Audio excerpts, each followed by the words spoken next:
So we're back with another throwback rotation video. Today we're going to be playing some Flame and Glass Shadow.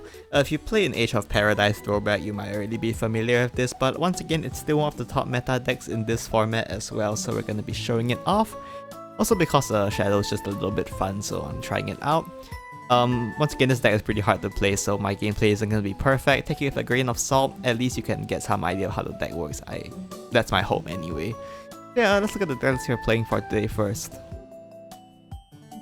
So this is the list we're playing for today. I just took it from the tournament winning list in the game, so I can't go 100% into detail about every specific card choice, but for the most part, there's some very straightforward things in here. Your main goal is to reach 20 Shadows played, and you can use Cernunnos' fanfare to reanimate 10. Your main target is Flame and Glass, who has been nerfed to a 6/6 now, so there's that. And then you also have a Skeleton Raider as an alternative damage source. Your other damage sources include Rulanai and and the Spirit Invasion. So yeah, pretty straightforward deck. You just draw into your cards, play your Necromancies, and then just finish your opponent off with an OTK or like 2 turns if your opponent doesn't have much healing.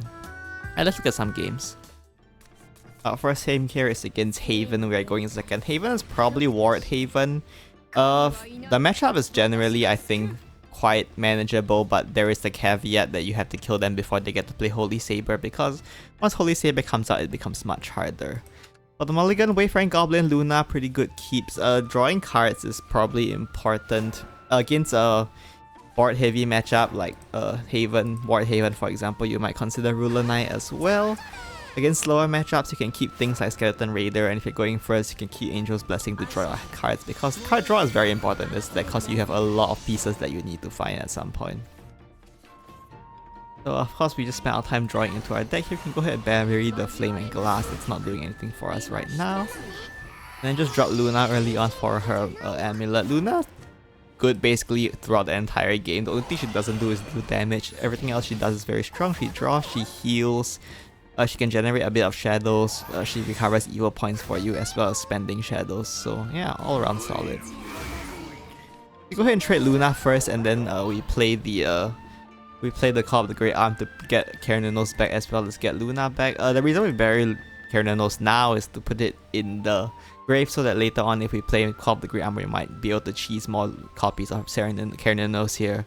But our main goal is just to pick up Luna again so we can keep recycling her because she is very strong. And then here I make a misplay, I trade the Ghost Hound first. Probably should have played the Luna first. If I played the Luna first, then I wouldn't spend the shadows here, and if I played Luna now, I recover an evil point, which is quite useless. And you generally already have 2 Spirit Invasions, so you're not super worried about spending shadows at this point, so I probably should have played Luna first and then traded. Bit of a misplay there, but oh well. One drops the Yearling as well as the Empyrean Unicorn, double Empyrean Unicorn at this point, so they are going wide here. Not having Rulanai here is a bit annoying, but we can try to find him. So obviously Angel's Blessings first. Pick up Rulanai here. This is a little trick you can learn, I guess, the Cernunnos trick. Of course, Cernunnos Suzy is the thing, and Cernunnos for Littleton is a thing. But against very board-centric matchups, so you have to clear board, Cernunnos Evil to get Rulanai out is also a pretty solid play, so you can keep this one in mind. And how to advance your Rulanai condition faster as well, so there's that. Unfortunately, I can't clear this Metatron here, so I do just pass. My opponent will trade the Metatron anyway to activate their Wilbur, I suppose. So there goes my Cernunnos and Tina. Right now we're missing a lot of pieces. We need more Cernunnos or we need more Skeleton Raiders. We're a bit far from having lethal potential right now, which is slightly concerning. But for now, we do need to clear this board, so we go ahead and drop the Rulanai here. Bring the Wilbert.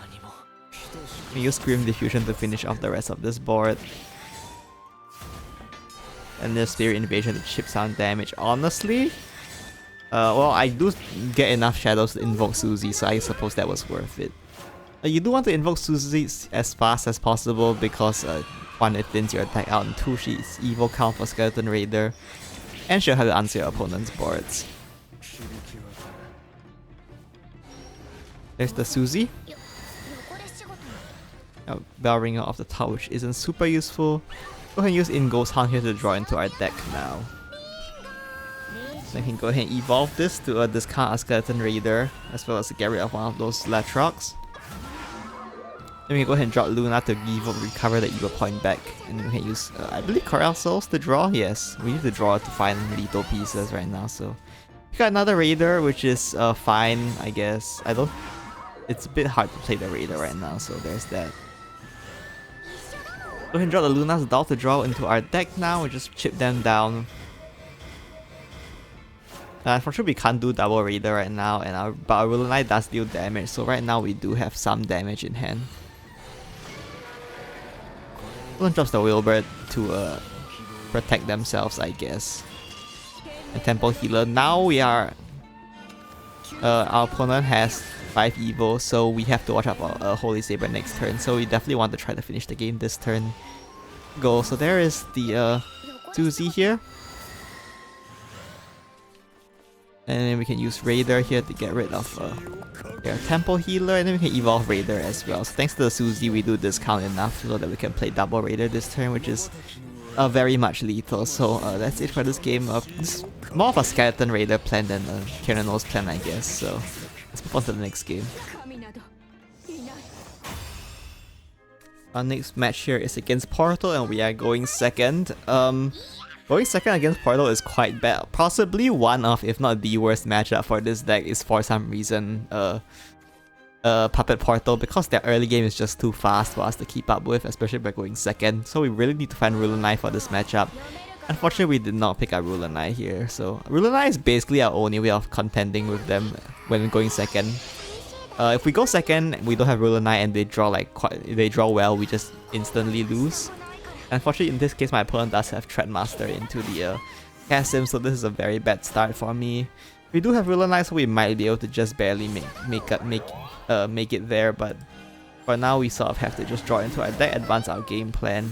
Bellringer would have been nice a bit earlier, so we can play it this turn to protect ourselves. My opponent is gonna be pushing their Temple here with Merciless Voiding. The one upside here is that they don't seem to have Orcus yet, so that's hopefully good for us. We go ahead and just drop the Ruler Knight, clear the Chasm here. I think clearing Ancient Artifact might be worth more damage, but not necessarily, so I just go for the Chasm here. And there's the Craftsman's Pride. Their hand is a bit thin, but they do have 2 draw on board as well, so we have to watch out for that. This time we just go for the Cernunnos here. We really need Cernunnos' extra tempo to clear the board, so... Although we would like to save Cernunnos for advancing our game plan with like Skeleton Raider or like using her Fanfare. In this case, we do have to spend her for clearing, so... Create the Ruler Knight here, and we can get the spell. We can use the spell. Go ahead and trade off their followers as well. We do have 2 Gilnalese for healing, which is good, but the problem is that we have nothing else in hand. As you can see, we have no Cernunnos, no Raiders, so not even Spirit Invasion to help advance our damage. So things aren't looking super good for us right now. I'm gonna drop the Metatron to protect their Cassin as well, which is annoying. And they clear our board. We do want to play Gilnalese, but unfortunately, with the way my opponent has played this out, we can't actually use Gilnalese quite here because we will leave Rosa alive.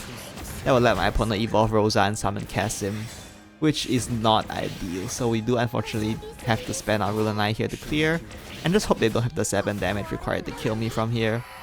If the Jetpack Enhance, I believe, is lethal from here, so just sort of have to hope they don't have it. That's one of the problems with this matchup again, as I said earlier.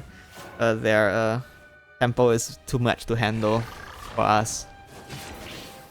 I don't evolve the Luna there just to generate the spell to get a Shadow out of it. I don't know if it was a good idea, but I mean, we have another Luna in hand to recover evil points anyway, so hopefully it's fine.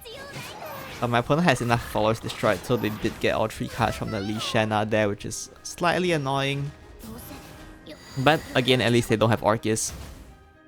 If they had Orcus this game, I probably would have just lost, but you know, that's the problem with a bad matchup, I guess. Wait, you all Gilnalese here to try to heal up. And we do buff the Gilnalese as well with the Suzy, just to maximize value, I guess. I'm going to use Corral Souls to draw into our deck to try to find our key pieces. Unfortunately, we don't pick up anything we need right now. I use the Great Arm to trade in Ruler Knight here for a 1-cost Ruler Knight is the goal. And there it is. Once your Ruler Knight condition is active, you generally don't want to keep these 3-cost Ruler Knights in your hand. You can use a Call of the Great Arm to try and pick up the 1-cost Ruler Knights, because Ruler Knight will summon out 1-cost versions of him when you play his spell, the Scream Diffusion. So you can make use of that to pick up 1-cost Ruler Knights, and they will be 1-cost 3 damage, which is equivalent to Spirit Invasion, which is very strong. My opponent has gone for playing both of these amulets here. Sorry about that. So I guess deny Gilnalese healing. So from here we want to set a board that will either force them to play out followers that we can heal with Gilnalese, or if my opponent doesn't answer it, we can get lethal, which is the goal. Here my opponent I guess has no good way to answer this board without giving me trade targets for Gilnalese. So they just pass here. Fortunately for me, that just means that I can kill them with a Cernunnos. Go ahead and drop the Cernunnos here. And then we have enough shadow spent, so we do get the Flame and Glass out of this. We use Krampus to get the Cernunnos out of the way so that we can use Ruler Knight to deal more damage as well. At this point I'm just assembling like more than enough damage, I think, so yeah, so just go ahead and drop the Ruler Knight here, get some damage in. Sometimes when you're too lazy to do the math, you just go maximum damage and just make sure that you don't perform. You might say it's like BM, but you know, to be safe. Let's say for this game. The last game here is against Shadow, and we are going first. The mirror doesn't actually have us going first or going second favorite. It's just whoever draws better and plays better wins. Which, if you think about it, is kind of the ideal state for a mirror, but I'm quite bad at this deck, so I'm disadvantaged, I guess, unless my opponent's equally bad. So against the mirror for early game, you just look for card draw and your Skeleton Raider, I think. Just assembling damage is the most important one. You don't have to worry too much about early aggro because, I mean, we're playing the same deck. We know there's not really early aggro going on, so yeah. We dropped the Godwyrm here, I guess. We could have played Corral Souls, but I think keeping that Bane on board is pretty useful. My opponent will drop their Cernunnos here. We'll just go ahead and draw into our deck. A bit light on card draw right now, which is somewhat concerning. We do pick out Angel's Blessing there, which is very good. We use the Corral Souls to draw into our deck and trade off into the Cernunnos. There's an argument for ignoring the Cernunnos so that they can't play Call of the Great Arm here to pick it back out if they want to. But here they just go for Ruler Knight, which is fine. The Ruler Knight stays on board because Bellringer is a very strong card. Just play the Angel's Blessing. No reason to sing this Wayfaring Goblin here. We might want to use it for Corral Souls or something. Might even need it for the healing if my opponent has a lot of Spirit Invasion, so go ahead and just pass there. And my opponent will play another Ruler Knight, which is fine. Go ahead and use the Great Arm here. Help our Ghost Hound to draw into our deck more.